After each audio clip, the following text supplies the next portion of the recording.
Ice cream বানাবো তার জন্য এখানে ফ্রাই প্যান নিয়েছি। এবার ফ্রাই প্যানের মধ্যে নিয়ে নেব বড় চামচের 1 চামচ গুঁড়ো দুধ, আর আগে থেকে জাল করে রাখা এবার দুধটা ফ্রাই প্যানের মধ্যে ঢেলে দেব।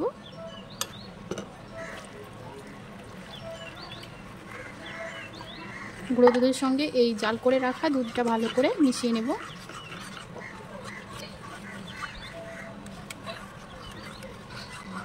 এবার দুধের মধ্যে কুড়ানো নারকেলটা দিয়ে নেব। নারকেলটা কুড়িয়ে নিয়ে তারপরে আবার আমি পেস্ট করে নিয়েছি, ভালো করে মিশিয়ে নেব। তো আমি গ্যাসে বসিয়ে দিয়েছি, এবার জাল করে নেব।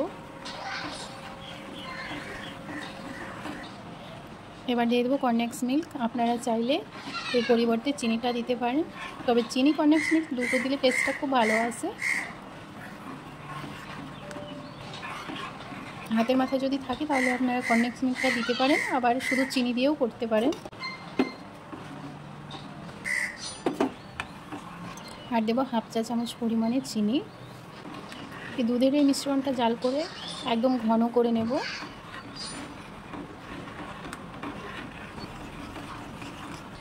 বেশ অনেকটাই ঘন হয়ে এসেছে। এবার দিয়ে দেবো বাদাম কুচি, কাঠবাদাম কুচি, কাজু বাদাম কুচি। আবারও নাড়াচাড়া করে ভালো করে মিশিয়ে নেব। আপনারা আপনাদের পছন্দ অনুযায়ী এখানে বাদামটা নিতে পারেন। দুধের মিশ্রণটা ঘন হয়ে গিয়েছে, এবার আমি গ্যাসটা অফ করে নামিয়ে নেব। আইসক্রিমের জন্য মিশ্রণটা একদম পুরোপুরি রেডি হয়ে গিয়েছে। এবার আইসক্রিম মোল্ডের মধ্যে দিয়ে দেবো।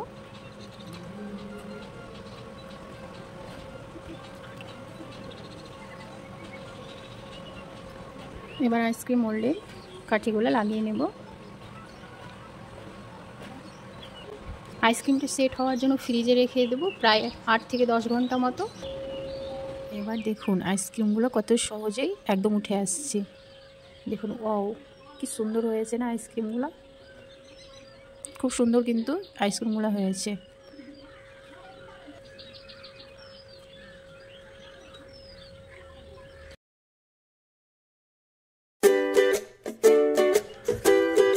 জাস্ট একবার দেখুন আইসক্রিমগুলো কত সুন্দর হয়েছে। একদম মুখের মধ্যে যদি দেওয়া হয় তাহলে কিন্তু মিলিয়ে যাবে, এইরকম হয়েছে আইসক্রিমগুলো, একদম নরম, মুখে দিতেই কিন্তু মিলিয়ে যাবে। আপনারা একবার হলে এইভাবে আইসক্রিম বানিয়ে খাবেন, দেখবেন খুব ভালো লাগবে। আর যা গরম পড়েছে এইরকম আইসক্রিম কার না ভালো লাগে, ছোট থেকে বড় সবাই কিন্তু পছন্দ করে আইসক্রিম খেতে। আইসক্রিমের রেসিপিটা ভালো লাগলে অবশ্যই like, share, comments and subscribe করতে ভুলবেন না। আর পাশে থাকা বেল বাটনটি অবশ্যই ক্লিক করবেন যাতে পরবর্তী ভিডিওর নোটিফিকেশান পেয়ে যান। সকলেই ভালো থাকুন, সুস্থ থাকুন। আল্লাহ হাফেজ। আজকে এই পর্যন্ত, দেখা হচ্ছে নতুন কোনো রেসিপিতে।